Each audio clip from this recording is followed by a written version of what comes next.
Okay, great. I think we will go ahead and get started. I am Lauren Hallanan, head of marketing here at Chatly, and I'm very glad that all of you guys are joining us today. I think this webinar is a pretty niche topic, and I think that even though it's a niche topic, it's something that's really relevant and something we strongly feel that should be discussed and hasn't really been discussed so far. Today we're going to be talking about how brands can be building a unique marketing strategy for Chinese consumers that are living abroad. I think we're going to reference mainly the US market in our presentation today, but I think all of these, kind of ideas and suggestions and a lot of insights are going to be relevant for any Western market, any market outside of mainland China. We're just going to be, with the influencers that we have joining us today are specifically going to be speaking to their experience here in the US market, though. Before we get started, just take a moment to introduce Chatly. We are a WeChat management platform, and we enable end-to-end management of your entire WeChat strategy from marketing, sales, service to commerce. And we work with a lot of top global brands in the luxury retail, hospitality, and finance industries. And we're located all over the world with offices in New York, in mainland China, as well as in India.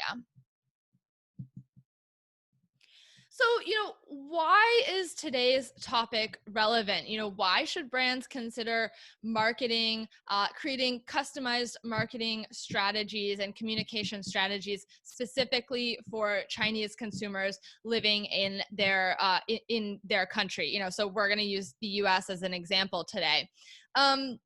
First of all, they're an important consumer group. This is something that we've talked about for a long time. There are a lot of Chinese people living abroad, whether they are students that are studying internationally, whether they maybe stayed after graduation and they're young adults who are working in the U.S.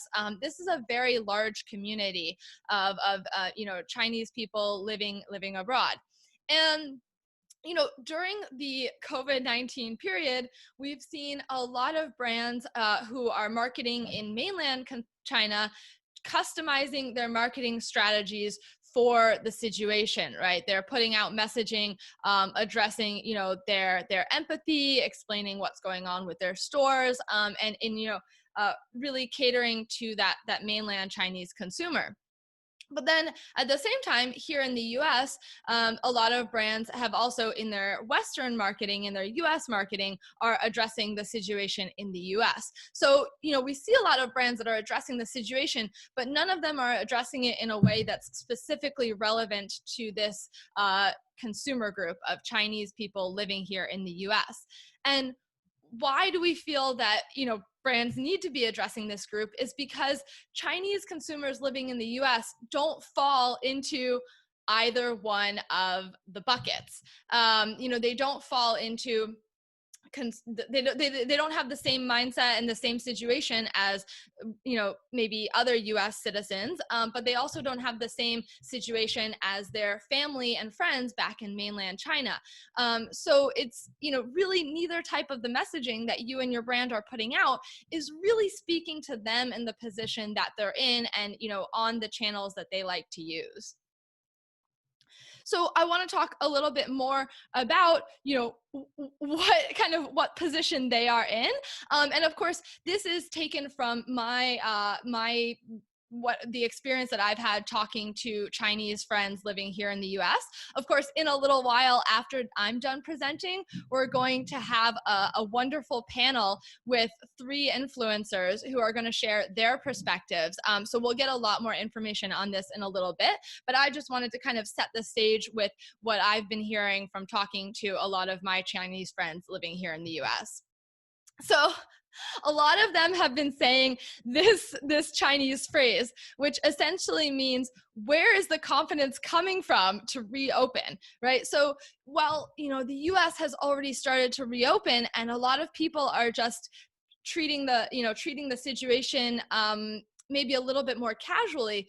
In general, I found from talking to Chinese friends that they are much more cautious and conservative about the COVID-19 situation. They are very reluctant to, uh, you know, participate in the reopening, very reluctant to visit offline stores, offline retail.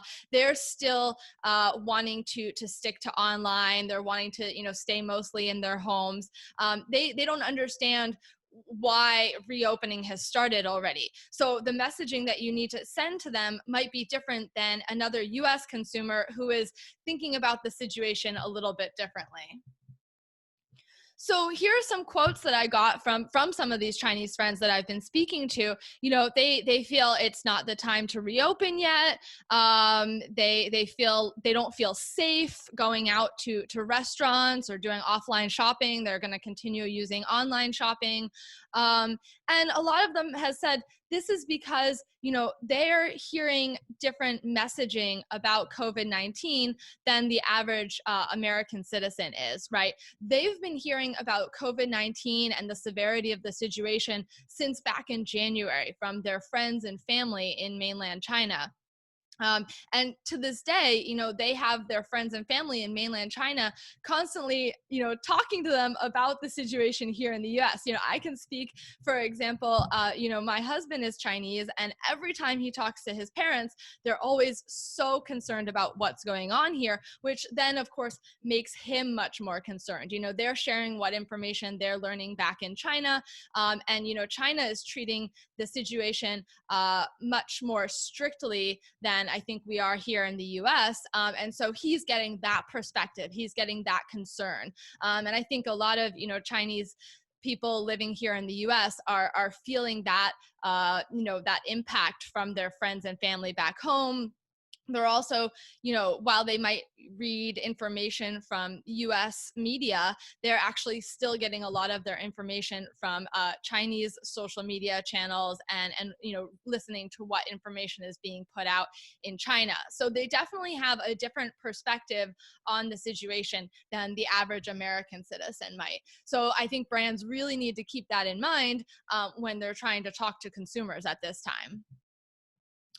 So I'm going to focus my presentation on the WeChat ecosystem, and that's because here at Chatly, we feel like WeChat is kind of your core hub for talking to consumers. And I'll talk more about that in a little bit. But I'm going to keep this presentation fairly short so that, again, we can get into that panel discussion with all of our influencers and get more of their perspectives on this. So as I'm sure most of you know, WeChat is a key communication channel for reaching Chinese consumers. And more than that, it's become kind of an operating system for Chinese people's daily lives. They use it at every point throughout their day, from the moment they wake up till the moment that they go to bed. And they use it because it's a super app and it has such a wide range of functionality. They're using it for all sorts of purposes. They're constantly opening the platform. And so because of that, it's a key way to stay connected to consumers. And, here at Chatly, we like to think about how you could compare WeChat and what you're able to do on WeChat to your Western marketing strategies. So essentially, your WeChat official account or your mini sites, mini programs could replace your website, your e-commerce site. Your email campaigns would be like your broadcast messages on WeChat, would be like your notifications on WeChat. Mini programs are going to be like your app or your e-commerce platform, right? So essentially every part of your Western marketing strategy can all fit inside of WeChat.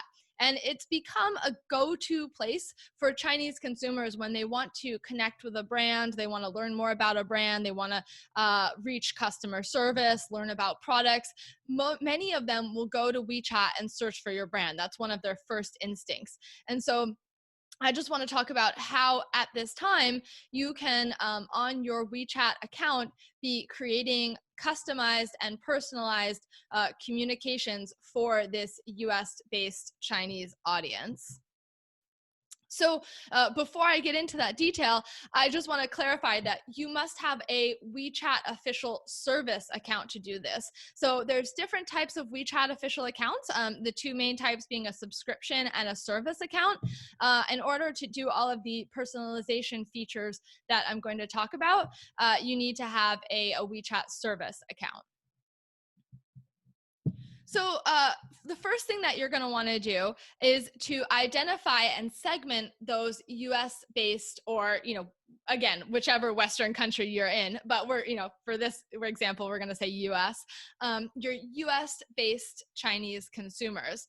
So in WeChat, we can collect a lot of information about your followers, and there are varying levels of information, but this is the basic information that we can collect about your followers. You can see a list of the information here. So this happens as soon as they follow the account. Now, as a brand, our goal is to get even more information about this follower, because the more information that we have, of course, the more customized, personalized the content and offerings that we send to that consumer can be. So, there's the very basic information that we get by having them just follow the account. And then we can also have them bind their ID and their information to the account. And with that, we get access to a lot more data. We can track them across all of our WeChat properties, from our WeChat official account to the mini programs. We can track, however they're interacting with our brand in WeChat. So as you can see, the more information we can get about them, then we can segment these users based on their location, based on their interests, their gender. And with that, we can start to create a user group of Chinese consumers living here in the US. And then we can even go more detailed, like Chinese consumers living in New York, Chinese consumers living over in, say, LA or San Francisco, right? And then what we can do with that is that from one WeChat service account, we can segment users into different groups, and we can be sending them customized information, campaigns, offers, depending on which group they're in. So you can have a certain series of messages going out to your mainland Chinese consumers, the US residents and students, or, to those anonymous users that we don't really have a lot of information, that we haven't been able to segment yet. So this is a way that, you can be breaking down who those users are and sending them the right information. Because, particularly like we're saying, at this time, it's really important to have that customized information, because the situation for US consumers based, Chinese consumers based here in the US is completely different from what their friends and family back in mainland China are experiencing right now. So, the messaging that you're sending out on your WeChat service account directed at those mainland Chinese consumers is probably not relevant for these US based consumers. So once you've segmented them into these different groups, what kind of personalized experiences can you create for them? So the first one that I want to talk about is utilizing the 48-hour window. So what many of you may not know is that when you follow a WeChat official account, within the first 48 hours that you follow the account, the brand can send unlimited messages to the user. So usually the brand cannot proactively send messages to the user. There's only specific types of messages that they can proactively send, such as broadcast messages, template notifications, messages, but other types of messages, they're not normally able to proactively send those to the user. But during this 48-hour window, you can. There's also other ways to unlock this 48-hour window, such as if the user scans a QR code, if they ask a question to your account, if they start to interact with customer service. There are other ways to open this 48-hour window. So it's very important to set up a series of messages to immediately engage with the consumer during that first 48 hours, and using this engagement, using the information that you gather during that 48 hours, you can start to segment and identify the consumer, and then send them personalized information later on. So here's an example of a travel retail brand. Immediately, as soon as the user follows the account, they send them a survey, and during the from this survey, they're able to figure out which types of products the consumer is interested in. And so something that you could do instead for, say, a US brand would be asking the consumer, where in the US they're located, kind of, are they willing to go to an offline shop right now? You could be asking them questions about their kind of experience or preference with COVID-19. And you could be gathering important information that way that'll help shape your marketing messages later on. So that's an example of how you could utilize this 48-hour window to gather a lot of information and engage with those consumers right away. Another way that you can create a personalized experience is that you can actually create different menu bars for different user groups in WeChat.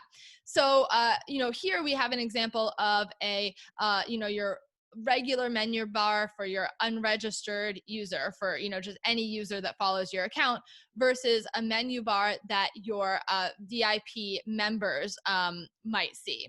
But an example of what brands could consider in this situation of the mainland versus is having a menu bar for mainland Chinese consumers, and then having a menu bar that Chinese consumers based in the US will see. And that's very valuable because, again, what you have very limited space in the menu bar, and the menu bar is very important for driving consumers, whether it's to your store, providing customer service, highlighting a specific campaign. So it's very important that that menu bar is relevant to the consumer that's visiting your WeChat official account. So this is a great way to provide completely different content to these two different user groups. And I also want to talk about broadcast messages. So, like the picture here you see on the right, the articles that you can send through WeChat, those are called broadcast messages. And one of the downsides of having a WeChat service account is that you can only send 4 broadcast messages to each user per month.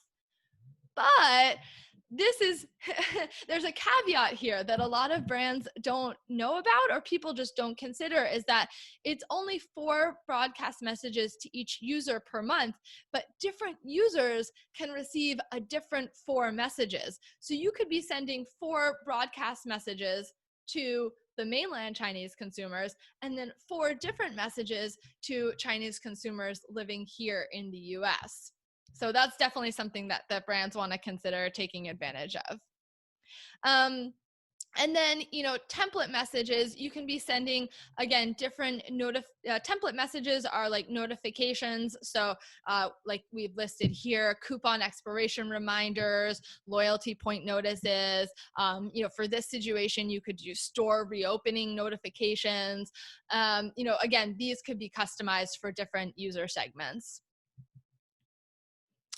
I also think it's very important, especially during this time with all the confusion that's going on around, with different states having different policies as far as reopening, even different stores within different states having different policies, return policies have been changing. There's just a lot of confusion these days among consumers. So I highly recommend that brands find a way to provide customer service on their WeChat official accounts.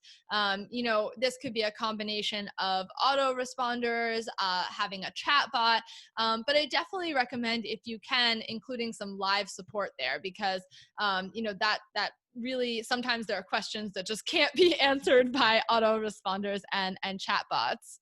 And again, WeChat is a channel that a lot of Chinese consumers turn to when they want to get customer service, when they want to connect with a brand. So if they go to your account and they can't find customer service options, it's going to leave them with a poor experience. Now, a couple of notes, user acquisition, something that we'll talk about more in a moment with our lovely panelists here, is how you can be driving traffic with KOLs. So I just talked a lot about personalizing your content, creating content specific for Chinese consumers here in the US. And you're probably like, okay, great. Now we've got all this content, but how are we going to get Chinese consumers to know about it? So we strongly recommend working with local Chinese KOLs, key opinion leaders, influencers, living here in the US. And, we'll talk a lot more about this in a little bit with our three panelists. But these consumers obviously have, they are very close to the US-based Chinese consumers. They can relate to them much better than working with a mainland Chinese consumer. And they are a great way to get some of your customized messaging out to these consumers, particularly at this time. And we'll also, discuss in a little bit, but, some of these influencers may not have WeChat official accounts, but that doesn't mean that you can't work with them. There are many ways that they can drive traffic back to your WeChat official account from other social media channels. And they can even drive traffic to, your US website. I think Chinese consumers living here in the US are much more open to also to using websites, whereas Chinese consumers in mainland China definitely prefer using social media platforms, using things like Alibaba and WeChat for e-commerce. And so a quick note about conversion, because of course, along with all of this messaging, at the end of the day, you're hoping to drive sales, and that's a very important component. So we strongly recommend that you have a direct connection either to, to some form of e-commerce or booking, if you're in the travel industry, a booking platform, directly in your WeChat menu bar. Now, usually if we're talking to brands, especially brands focused on the mainland China audience, we will strongly recommend using a mini program, creating an e-commerce mini program, as this is the best user experience. But, for this US-based Chinese audience, I think that having, your menu bar just link to your .com website is perfectly fine, because like I just mentioned, I think these consumers are much more used to having to purchase through websites, as opposed to WeChat, just because that's how things are here in the US. So I think that you don't need to wait until you have a mini program set up. Just connect directly to your website and you can drive sales through your store. Also, of course, if you're working with influencers, you can give them links to encourage them to directly drive traffic to your website. So that's all I have. I would like to leave plenty of time to pass it on to our panel. So I would like to go ahead and invite Charlie Gu, who is going to be our moderator for today, along with our three influencers, to join us now. And we'll start the second half of our webinar with a panel discussion. So Charlie and Susan, Nicole, Qian, welcome back on. Thank you, Lauren, for the crash course on WeChat. I always love that. I can't get enough. And there's always something new that we learn, right, from WeChat. Hello, everyone. My name is Charlie Gu. I'm a founder of Kollective Influence. We're a cross-border influencer marketing agency. We help brands and destinations to develop influencer marketing strategies to reach the global Chinese consumers, whether they are in China or in the US. And today I have the pleasure to introduce you to three influencers whom I have personally worked with and can really enjoy their content. These influencers, they all been living here.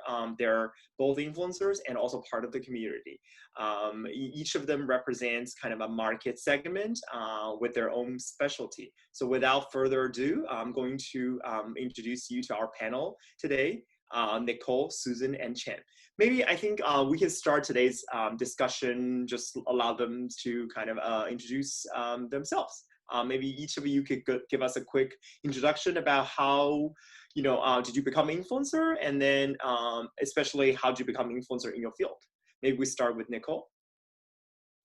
Hi, I'm Nicole, and I mainly produce content that is related to beauty, fashion, and lifestyle.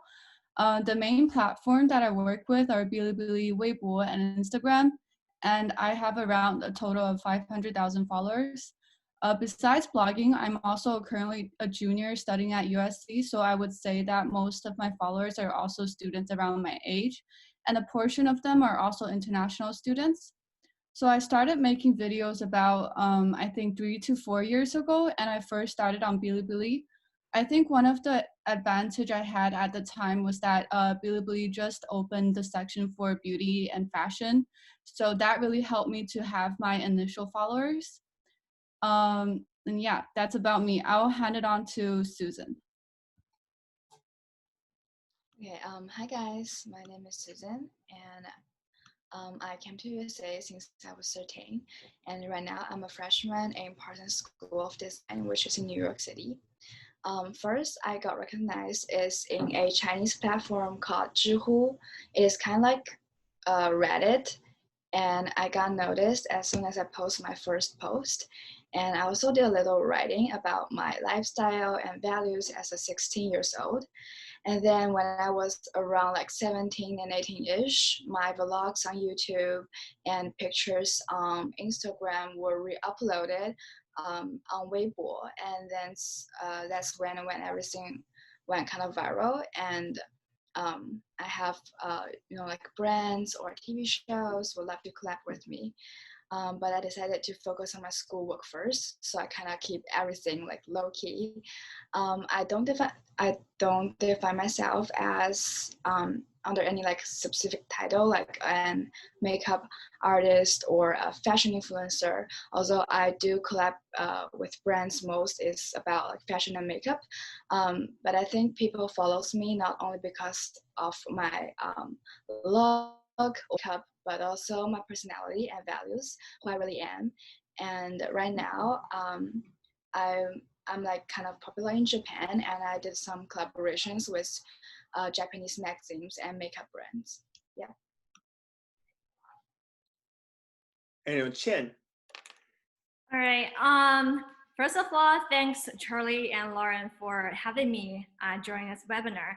My name is Chen Chen. I worked on Wall Street from 2012 to 2014 as a bilingual reporter at the New York Stock Exchange and NASDAQ. And for the past 5 years, I was working for CNBC based in the TV channel's Asia Pacific headquarters in Singapore. I have a TV show in Chinese, which is a partnership between CNBC and China's state-owned financial channel CCTV2. Also, I contributed to CNBC's market reporting with a focus on China-related topics, from PBOC's monetary policies to latest trends for tech giants such as Alibaba and ByteDance. I also help CNBC host a few gala and panels in Davos and China every year. So as many of you already know, CCTV is the media outlet that generates the most audience in China with a viewer base of about 200 to 300 million viewers every day. So I think for me, naturally, through my show, I generated more than quite a bit of followers on Weibo and other social platforms as well. I would say my followers belong to a relatively niche market. I think they range from university graduates to young professionals, from institutional investors to company executives. I think most of them follow me with their interest focus on finance content. And they are surprisingly interactive, actually. They talk about stocks, they talk about markets, they talk about macro policies, they talk about how to do personal wealth management as well. So it's really interesting to see that my Weibo has kind of already become an like ecosystem or community for financial content. And also the reason I quit my job at CNBC last year is that although I'm still doing like freelancer reporting and event hosting for CNBC, as well as some like on-air market analysis for CCTV, I feel like the TV's golden age has already passed. I mean, let's face the truth. I think the way that people receive news is changing. I can give you like one simple example. A lot of friends will come to me saying, oh, my parents love your show so much, or my grandparents love you a lot. They watch you on like CCTV every single day, but I rarely, or I never heard from my friends, people in my generation tell me, oh, I watch your show every single day. So I think I had to make a personal move to kind of embrace the new way of doing financial news, which is purely online. So I started the Valley Multimedia. So we are purely doing online media and news and information. We have live streaming, short video series. We also do documentaries, podcasts, and we have our official account, 公众号 in WeChat. So during the COVID-19 pandemic, we decided to push hard on live streaming and short videos. Our media partners include Weibo, Baidu, Live, Kuaishou, Himalaya, and WeChat as well, which are some of the most popular traffic platforms in China. We officially launched our Silicon Valley Live, which is a live streaming show about 2 weeks before Warren Buffett's Berkshire Hathaway annual meeting this year. We were live for about 1 hour every day for 2 weeks, covering every single stock or sector that this legendary investor invested in or currently holding. So the viewership came out really great. Silicon Valley Live generated more than about 10 million views within the first 2 weeks. Now, we're doing regular weekly live streaming shows featuring tech and finance with an average viewer traffic around 1 million clicks per live streaming. So that's my introduction. Back to you, Charlie. Wow, that's great. I'm so I just learned more about you guys than I knew before. That was amazing. And then as you can see that each of our influencer today, has kind of their own story and a focus. And then, as I mentioned earlier, they're also part of the community. And this community is the overseas Chinese. And specifically today, we're looking at a group living in the United States. So maybe we can start kind of, why do you think this community is important, to brands, right? And then and I'm going to cut in real quick too. I want to let everyone know, feel free throughout this, the entire webinar, anyone viewing, feel free to start sending over your questions. We are going to leave some time for additional Q&A at the end. So at any point, just feel free to send your questions through. You don't need to wait until the end of the webinar. So just wanted to cut in and mention that, but back to you, Charlie. Thanks. Yeah, so let's start. Why do you guys think this community is important to brands? Do you want to maybe start with Nicole? Yeah, sure. So as I mentioned before, most of my followers are young people and many are studying abroad. I think they can feel more relatable to influencers who are also living abroad and sharing their lifestyles. So I would generally say that these people can be categorized as the early adopters of the trend here. And I think it's very effective to market these people first, since they're more likely to receive what the influencers recommend. And also I found out that many students here are also creating content, although they may not be famous right now or they may not identify themselves as influencers. There's the trend that more like ordinary people are sharing their lives with others, especially among these Chinese community living abroad. And so if one person recommends something and another person adopts to it, then it would spread really fast among this Chinese community since it's such a tight community. Yeah, actually, it's funny that you mentioned about like a lot of them have become influencer or content creators. I don't know if Lauren mentioned that to me, that the survey that in China actually, when they did a survey about the new graduates actually, or the US-based Chinese students, that the most desirable job they want to be is to be an influencer. Especially among those millennials and Gen Z. So I think it's a good thing, right? And more and more people are willing to share their content. And I think the platforms like, Little Red Book and WeChat, allows them to kind of get that message. How about you, Susan? What do you think, why this is kind of important as a community? I think as globalization is an inevitable trend around the world, people in China would love to know how the Western popular culture is like. And I believe the international brands would love to explore Chinese market as well. So I think Chinese community living abroad like us is a great connection between the two. And I think we have the the unique original perspective which combine two cultures. As for me, who live in USA for a long time and only only use American social media like YouTube and Instagram at the time, people in China are really like curious about me, who I really am, and what kind of life am I living, etc. And I've even heard like from kids that they want to study abroad or even go to Parsons because I'm in Parsons right now.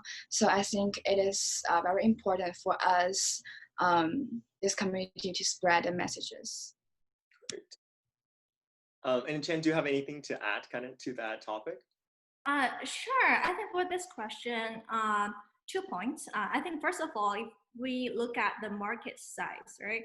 There are about 15 million Chinese living overseas, including more than 5 million Chinese immigrants living here in the US, plus hundreds of thousands of new Chinese international students coming to the US every year. I think from a business perspective, this community is important to brands because Asian Americans tend to have a median income, which is about nearly 40% greater than the national median income. I think this is a huge market for education, as you all know how crazy Chinese parents are in terms of education spending, and also travel industry, personal finance, property market, luxury goods, tech, etc. Secondly, I think now as I'm pursuing my master's degree at Stanford University, I have a strong feeling, especially watching people around me, that here, especially in the Bay Area, when you target this young Chinese generation, it tends to have this so-called spillover effect. It means what's popular in this community tends to be also popular in China's Gen Z, as well as similar age groups in the US as well. For example, TikTok was brought to the US by Chinese tech giant ByteDance. It was so popular among Chinese young people and now was the most downloaded app in 2019 here in the US. I think the logic is pretty simple. I mean, like Chinese community living overseas is the intersection between China and the rest of the world. If you draw two like circles, right? The Chinese community is the overlapped area. So if you can influence them, I think you can influence their friends in the US, friends back in China, families, colleagues, etc., which means both Chinese and American or Western markets. Meanwhile, I think sometimes people back in China, especially the youth, they pretty much look up to their peers' lifestyles in the US. I think Susan briefly mentioned that as well. Also, I can give you an example of how and why we try to reach the local Chinese community here in Silicon Valley. Our company, the Valley Multimedia, is now developing a finance community which targets young professionals in the Bay Area. We tend to attract retail investors of the US secondary market so that we can provide them with financial education and information in the future. Our target audience or investors tend to be young professionals ranging from 25 to 35 or 40 years old who work in tech industry. They have relatively high and stable income, learn things fast, eager to trade individual stocks by themselves instead of buying index or ETF. They are smart and critical thinkers. They have stocks on hand but rarely change hands, which means they have a low turnover rate on stocks they hold. Meanwhile, they're willing to share ideas and discuss with peer investors to create this so-called retail investor community. I think this is what we want to do, and we plan to start with the Chinese communities in the Bay Area who are exactly our target customers, and then expand our customer base to China and the US as well. I think we're targeting similar groups, well-educated, middle-class, white-collar, young professionals. I mean, to be sure, this market is huge. And I think that's why this so-called spillover effect is so important. Great, thank you so much for providing the stats to support that. And I think, Lauren, do you have any? I think Lauren just want to remind everyone that we can submit questions, right, in this this Oh, I section. already did that. So Oh, yeah, keep going. I just want to. It's I'm sure a lot of you have questions. So COVID-19 has really kind of put the U.S.-China relationship through this like stress test. So a lot of people wondering, how is the Chinese community doing? You know, maybe we can just do like 30 seconds assessment. Like, what do you, based on your observation, like how are they feeling now? Has that affected their lifestyle and spending? You know, what's their general attitude toward, you know, United States, and or has that affected their attitude toward brands? I kind of pack a lot of information there, just your observation. So anyone wants to share some thoughts? Nicole, maybe you can start. Yeah, sure. So personally, I don't think it had much of an effect on the Chinese consumers living abroad. As we mentioned before, I think most of the Chinese consumers living abroad have a pretty solid financial base. So they are not that much affected by this pandemic. In fact, I feel like some of my friends have shared with me that they are doing more online shopping now since everyone is pretty bored at home. So I don't think, I do think it's a good time for these brands to see how they can market these Chinese consumers living abroad, but maybe they have to think about how they will tailor the message to the consumers. Mm-hmm. Is any the other two have something to? Do you guys have something to add? I think for international students, they don't have like a very negative response to it. Most of them, or like around half of them, decided to go back to China for the summer. The only concern they have is due to the policy, if they can going back to USA for the new semester. Other than that, I think there's not much a difference. Mm-hmm. And Jen, do you notice anything in Silicon Valley in the attitude? Yeah, I think from my observation in the Bay Area during this pandemic, I mean, layoffs among tech firms are somehow impacting some people's spending power, for sure, I think. But in terms of financial products, I mean, we all see how volatile the markets are, and then like this like V-shaped rebounds, right? I think actually COVID-19 actually helps this industry a lot in terms of financial products. I can't remember the exact data, but financial news website like CNBC has seen a rapid growth for its homepage visitors. Like trading apps like Robinhood, which features retail investors, has seen a huge jump in its active users. So I think people care about their personal finance more than ever, and they demand financial information more than ever. So I think actually it's a good opportunity for the financial market. So I think just based on my just recap, like basically you feel like in general, even though that this is a very kind of a kind of crazy time when there's some contention right between two countries, that hasn't affected the spending power of the Chinese community, and also there in certain segments like finance. Even we're looking at, I think there's a rebounding retail kind of an online sales certainly. So that hasn't really affected their willingness or ability to spend, and also their affinity to some of the U.S. brands. Great. Have you, as influencers, I know must be really a hard time, you know, for me, just as, you know, not an influencer, it's been kind of hard to be working from home and, you know, and then just dealing with all my social life, right, online.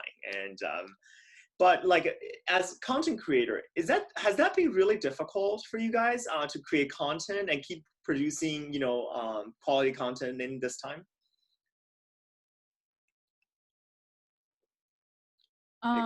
I can share my experience. So I mainly produce contents that are related to beauty and lifestyle. I think for the beauty part, it hasn't really affected me because I could always just film in my house and just produce it like without the necessary to go out.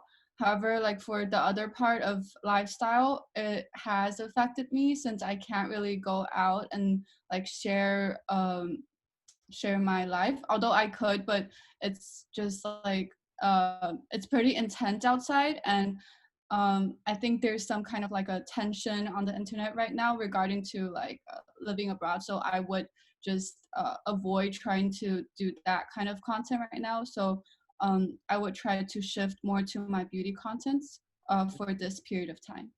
You're adapting to that based, and Yeah. and I think do you guys see that a lot of them are particularly interested in how you guys are doing, right, living through kind of the pandemic and in overseas, as I think Lauren mentioned that a lot of people in China are seriously concerned, like your mother-in-law, and are seriously concerned about the family members in living in the US, right? Susan, did you feel that a lot of your followers, like maybe now more than ever, interested in your content?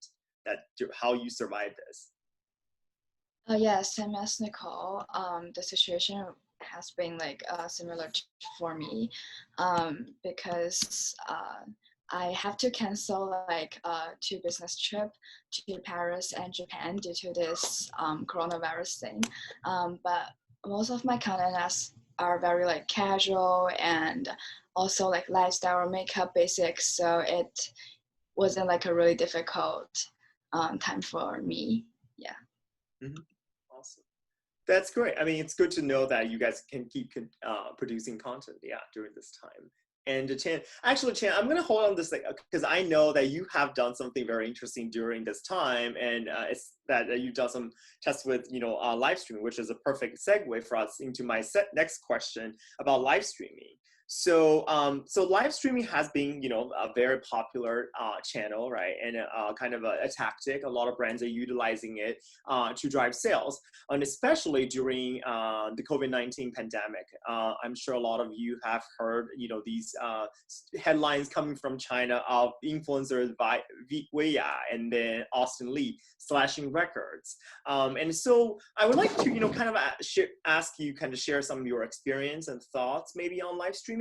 Like, is live streaming suitable for every brand, and how does it work, and what are some, actually in particular, what are some of the common mistakes brand could make in using live streaming as a tactic to engage this consumer, whether they're in US or in China? Maybe we can start with you, Chen. That's a very good question, Charlie. I think for Chinese market, right? I mean, like tech trends are changing so rapidly. Every year it's different. I think about like 1.5 years ago, I wrote an article for CNBC's website.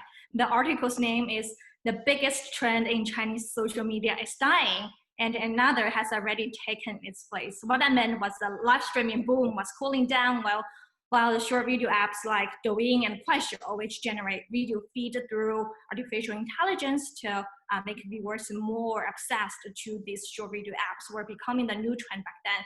I mean, like live streaming apps and websites like YY, Douyin, Yijibo, and other were facing a dramatic decline in daily active users.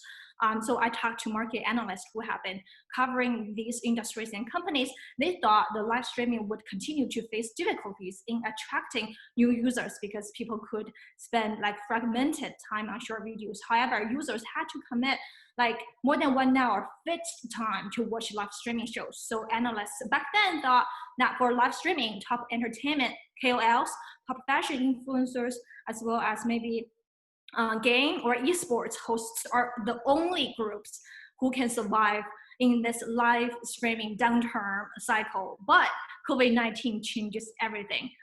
So you just never know what's gonna happen like in the market and in your life, right? So as you all can see, like live streaming is live again as people can only stay at home and work from home. So they have plenty of time, not only fragmented time, but a whole chunk of spare time to be spent.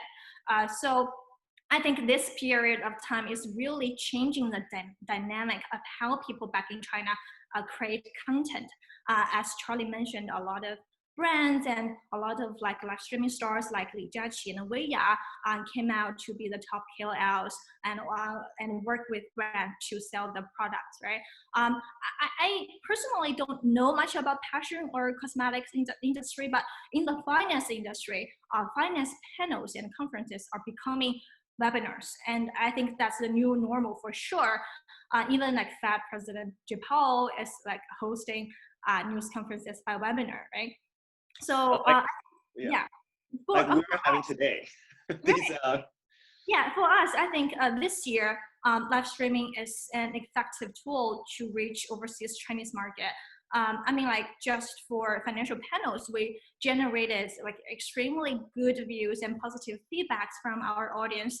One thing I might want to remind brands when promoting through live streaming is that you have to really know about whom your audience are, what they want, why they watch your live streaming, how would you make the live streaming more interactive, why you sponsor this kind of event to do brand promotion, what is your KPI out of this live stream?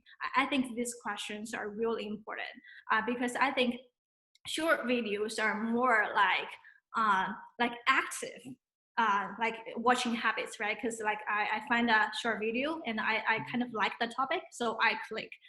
And then short videos like 3 minutes, 4 minutes, right? But like for live streaming, you really need to commit like 1 hour time to watch the entire chunk. So I think that's a lot to ask for viewers. So you have to really prepare well, talk to the KOLs or host in advance and really know the structure of your live streaming and then know your goal for this live streaming. I think that's really important. Kind of like figure out, like do more research about the audience to make sure the content you produce actually is fitting to the right customer, right? Because otherwise, they lose interest and, so don't just focus on how many people are tuning in, watching, and focus on kind of the right customer. And Nicole, do you have anything to add? I remember we were talking earlier and you had shared some interesting or store anecdotes about how things could go wrong in these live streamings. Yeah, so I'm not really a live streaming expert, but I think it's really important for the influencer and the brand to have a good communication before, since it's a collaboration. And if you go live stream, you can't really edit the videos that release. So I think it's really important for the influencer to talk to the brand and make sure what kind of message they want to communicate to the viewers. And after that, they can be well prepared for the live streaming. Yeah, so like don't do a lot of homework, right? And communicate and make sure that they get the brand message and understand your brand before. Don't say, oh, just sell my stuff on here. And actually the kind of the branding and the messaging is more important than just the sell. We see you have a new guest here. Great. Susan, is there anything you would like to add before we move on to the next topic? I'm not really an expert on the live streaming thing. Yeah, and I think Nicole and Chen already has a very good point. And actually, Lauren is an expert. Speaking of live streaming, Lauren, is there anything you would like to add? Not too much. I think that I don't have too much data on how relevant the e-commerce live streaming trend is for Chinese consumers living in the US. I think that it's possibly more relevant for Chinese consumers living in mainland China, or for a lot of cross-border brands who maybe right now, usually they might rely a lot on Chinese travelers to come visit their offline stores. Let's say like some small boutiques in New York City, LA, London, things like that. There's a lot of small brands that are really suffering from the lack of Chinese travelers. So I think for those stores, it's not like live streaming is a great opportunity to, drive some cross-border sales and give mainland Chinese consumers the experience of visiting their offline store when they can't. So, but I haven't seen too many use cases of using live streaming to reach Chinese consumers here based in the US.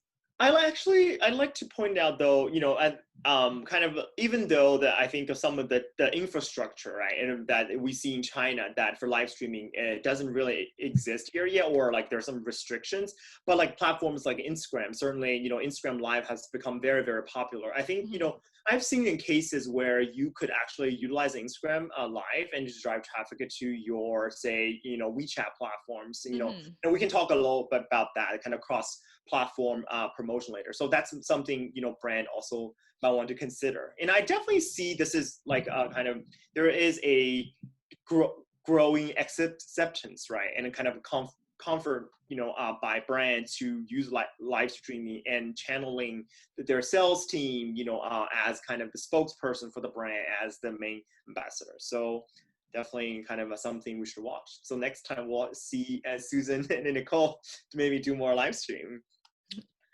And the next topic is actually something I'm, very interested in personally. It's this concept called private traffic, and I know Lauren has covered this, in your blog and many times. So like in China, this idea of called private traffic is 私域流量. The idea kind of like there's the public traffic that is in the social media where everyone can see the information, but there's also the private traffic that is within your social network, right? And or within the brand's your own channel. So maybe can you guys kind of share some of your experience, like on tips how brand could actually drive the private traffic or retain their own private traffic? Maybe Chen, do you want to start? And and we can just and then go through Nicole and Susan. Yeah. Sure. I think now it's not that meaningful to pursue just like quantity of the traffic. Instead, the quality of the traffic is more important. Like quality traffic means viewers who would become your potential clients or customers. I think it's a better barometer for your brand's monetization strategy. For example, during a live stream on Baidu Live, we had close like 1 million clicks for each episode. So one thing to note is that I think finance live streaming is very different from fashion or cosmetics live streaming because unlike the latter, we're not selling products or like our own look or images, right? But instead, we are selling financial education and market analysis. So if the host, which is a KOL, is not influential enough, then after people watch your live stream, they will be gone. Yep. The public traffic means nothing to you or your brand. They will not follow you, nor will they become your future customers. So I think how to build your brand, how to build up your brand, and how to establish this triggering point, which makes them to decide to follow you and then become your loyal fans or customers, are really key for cashing in the traffic. I think how well the monetization strategy could work depends on the so-called, as Charlie mentioned, private traffic, which means your Twitter or Weibo followers who can see every post you send out. It means the ecosystem the KOL has established. It means how many people subscribe to your WeChat official account, 公众号, and it means how many people really open up your newsletter. All these are private traffic, and it's a more direct benchmark to measure a KOL's influence. And I think in China and for Chinese users overseas, as we covered previously, WeChat is really a good platform to do private traffic. I will share like some brief tips of how Chinese companies are building up their own private traffic community, just for your information. For example, in a live stream, the KOL perhaps will post a QR code which viewers can scan through their phone to join a WeChat group. So for every WeChat group, I think it has a quota of about like 200 members who can scan QR code to join. Otherwise, I think new members have to be invited to join the group. For example, I can set up like 10 WeChat groups for a live stream show. Then after the show, I have like 2,000 potential customers who are my private traffic. I mean, think about this, right? Like live streaming is a passive way to deliver the message. I tell you something during my live stream, but scanning the QR code to join the community is an extremely active action. It means that people pick up their phone to save a screenshot to scan the QR code in order to join the group.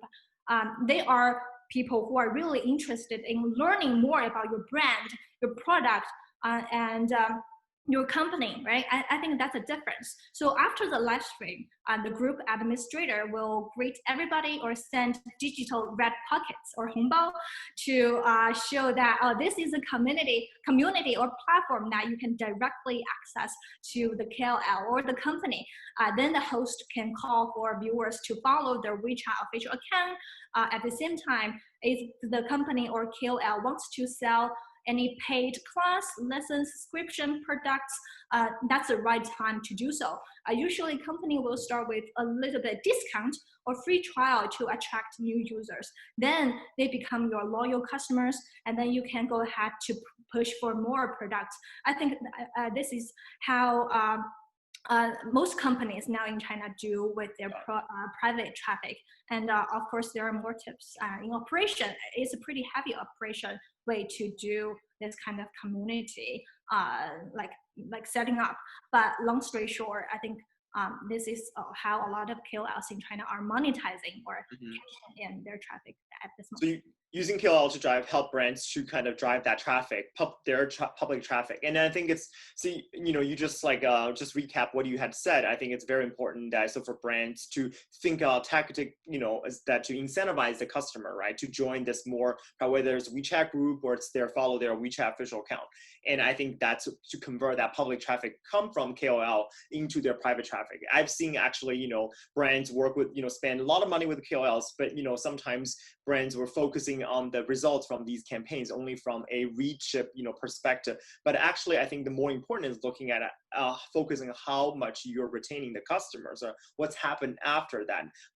Are you going to, keep them? And I think Lauren pointed out through the demonstration, there are some, ways, that you can actually using platforms like WeChat to create a more customized messaging approach as a follow-up to, right? So the more customized your messaging is, the more likely they're going to be retained and stay in your kind of private traffic, to some kind of that.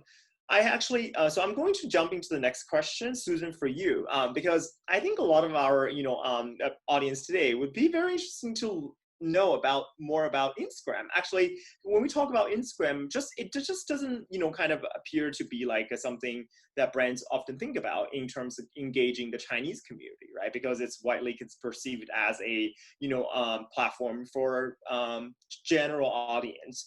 But I know that actually Instagram is how, as you say, you were discovered and one of your primary channels. Maybe you can share with us some of your insights about that, why Instagram is important to that community.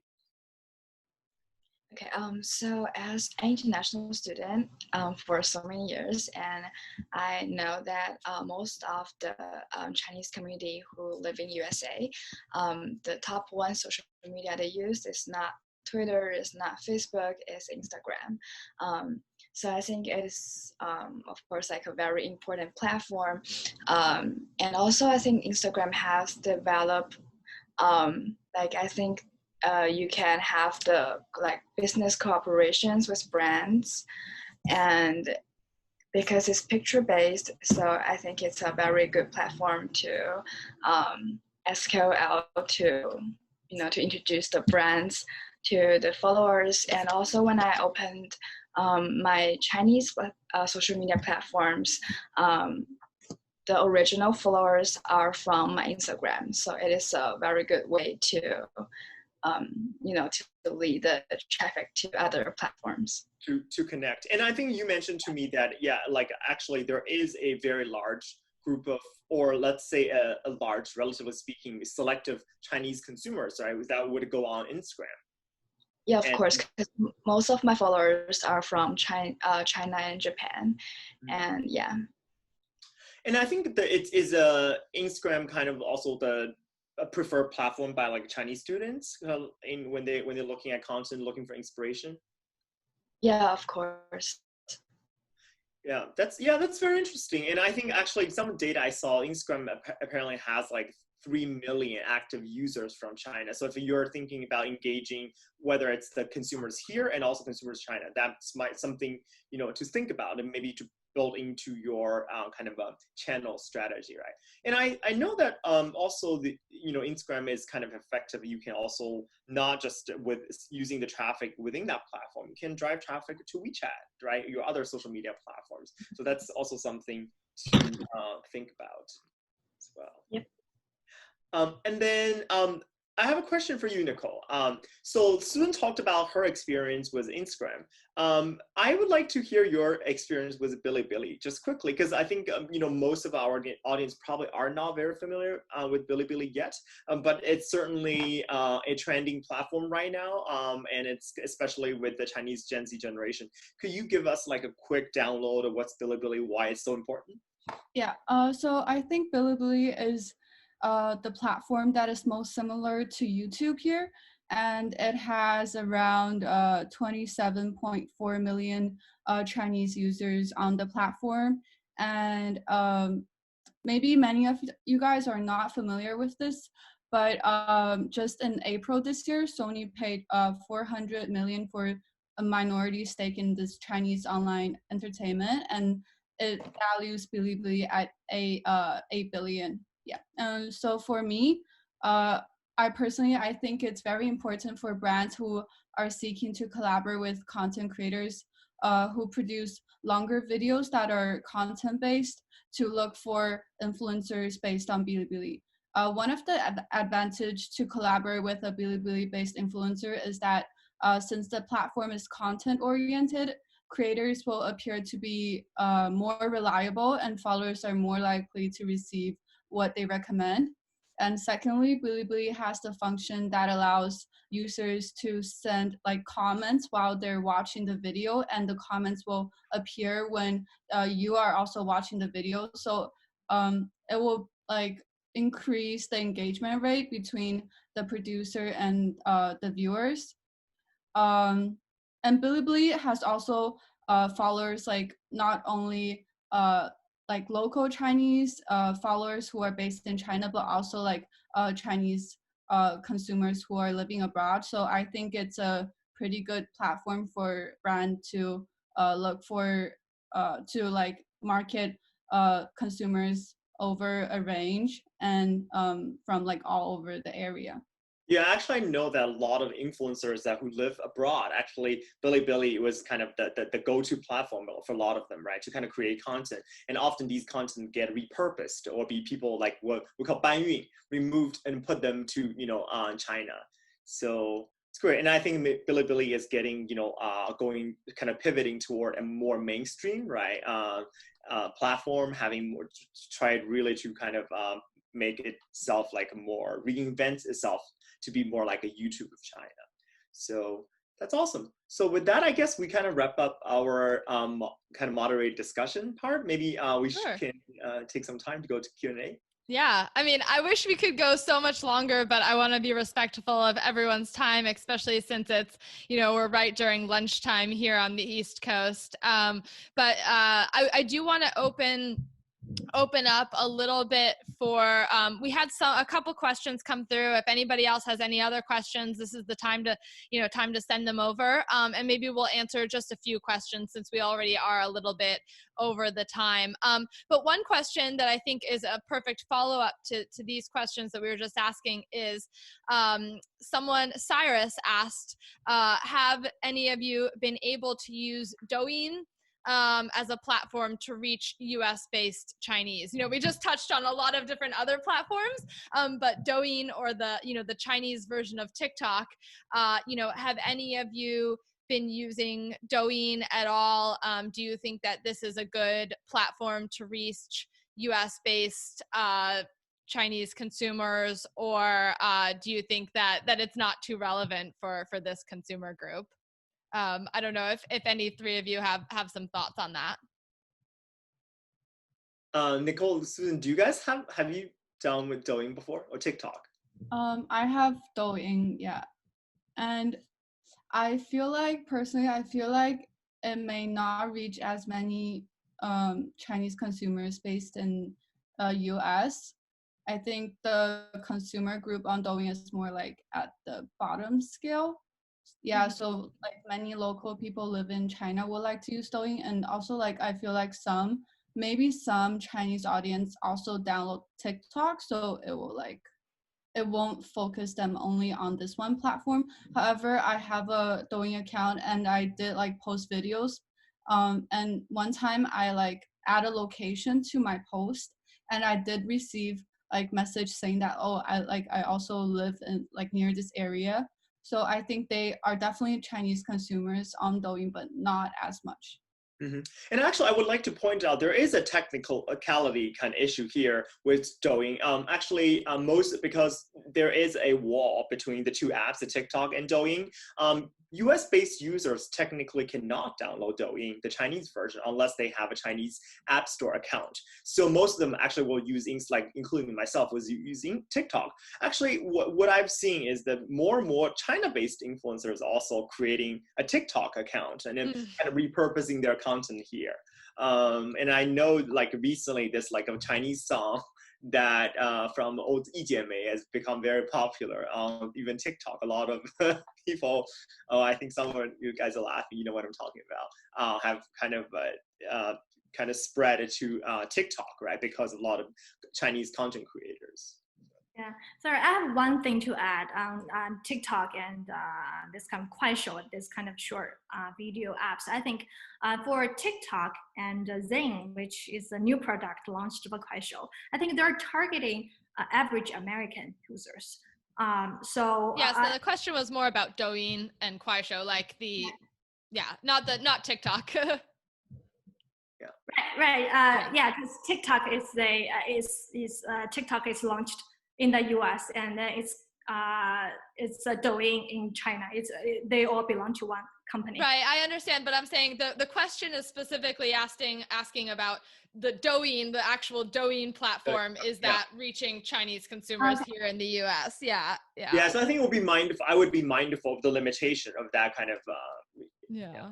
Yeah. Sorry, I didn't mean to cut you off, Chen. I just wanted to clarify what the question was asking a bit. Was not whether TikTok, not about TikTok, but actually about the actual Douyin platform. Whether Sure. Yeah. Sorry, did you have anything that you wanted to mention for that, or?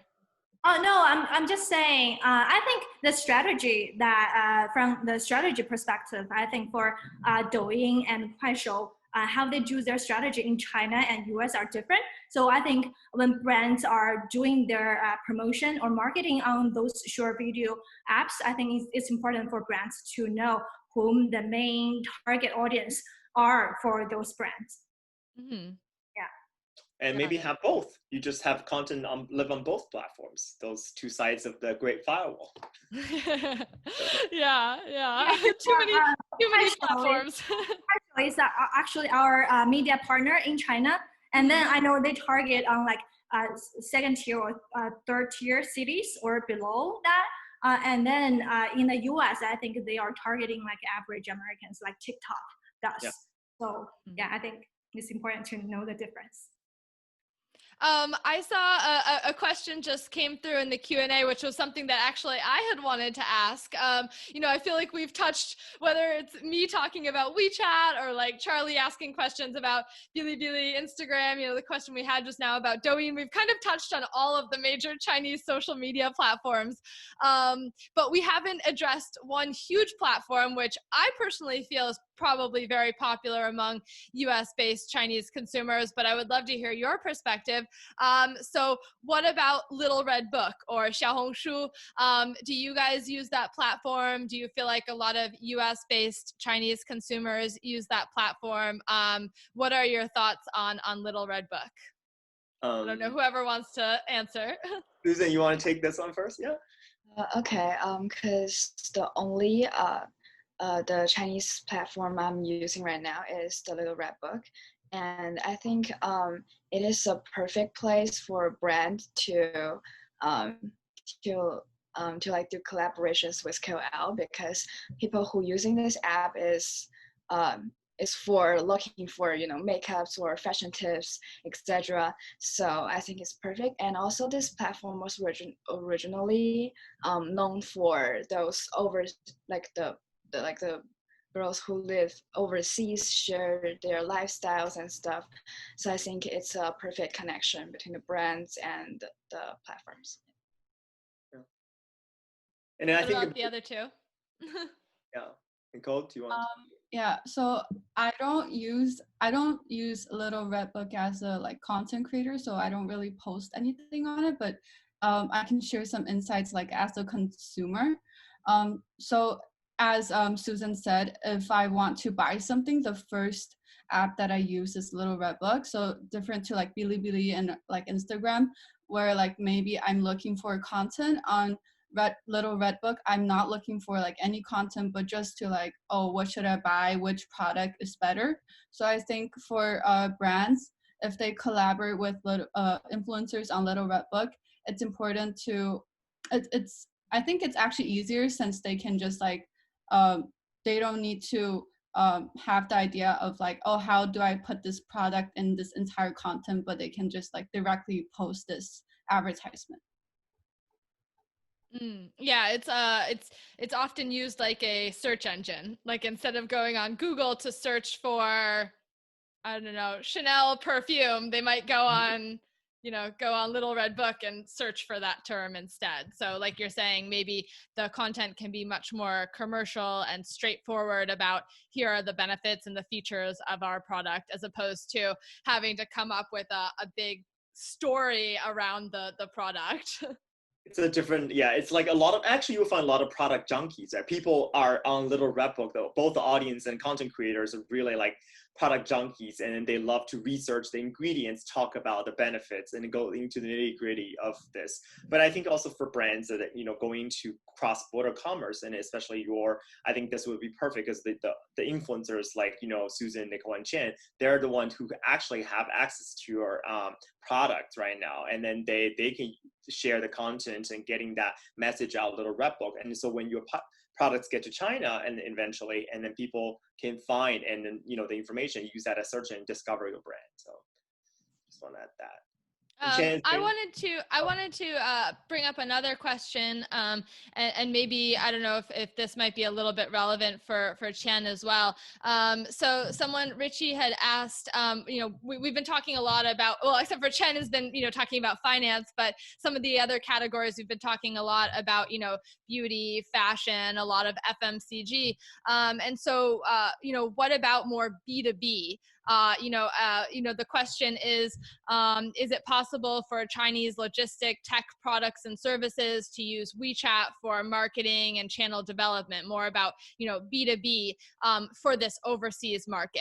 Right. So my answer would be definitely yes. I think that all Chinese people who are living overseas are using WeChat still actively. So this is still a very valuable channel for reaching them. I don't think the question also said, either Chinese or foreigners. I don't think it's relevant for foreigners, but I do think it's relevant for Chinese, young professionals, people, people living overseas.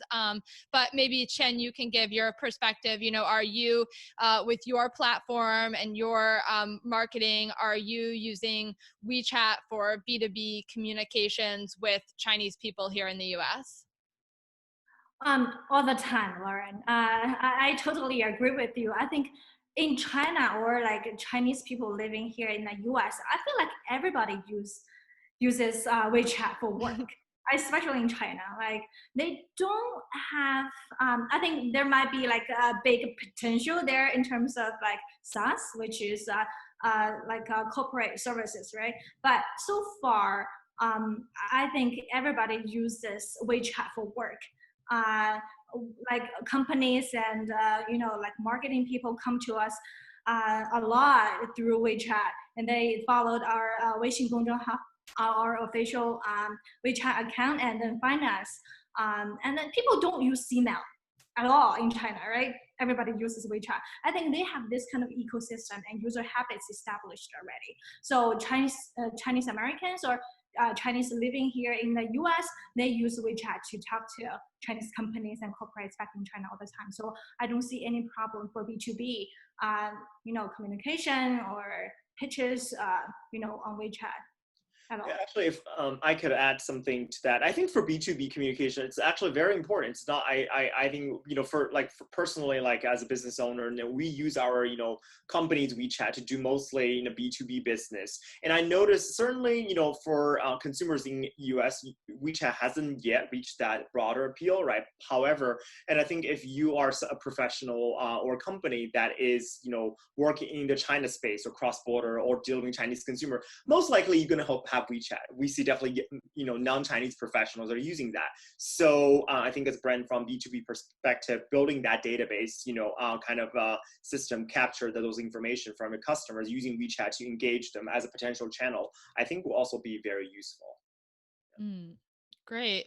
Well, we had a couple of other questions, but I know that we have run way over with time, and I don't want to take up any more of whether it's our our panelists or the attendees. I don't want to take up any more of anyone's time. I could though. I love talking to you guys about this, and I think you guys have really provided some very valuable insights today. So thank you so much to Charlie and all of our panelists for joining. And thank you everyone for attending. And we've been recording this webinar. We will be sharing a recording afterwards. And someone had asked, how can we get in touch with the 3 panelists? So when we send a follow-up email to all attendees, we will include the social media handles for all 3 of our panelists today, our influencer panelists. So if you want to get in touch with them, maybe you're interested in collaborating with them, don't worry, we'll definitely send you that information as well. So again, thank you, Charlie, for helping to co-host and organize this today, and hope everyone has a wonderful rest of their day. So thank you so much.